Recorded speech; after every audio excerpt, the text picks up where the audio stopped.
తిరుపతి వెళ్ళినప్పుడు must and షుడ్గా తినాల్సిన item ఘీ కారం దోశ.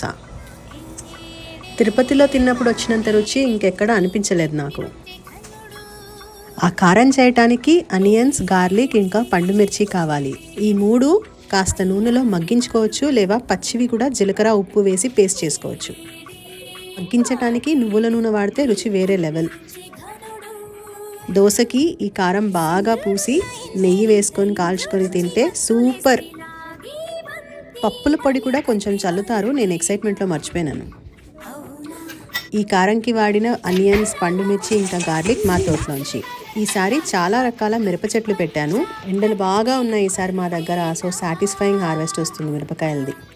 చాలా సింపుల్ రెసిపీ, ట్రై చేయండి. ట్రై చేసి ఎట్లా వచ్చిందో నాకు కమెంట్స్లో చెప్పండి.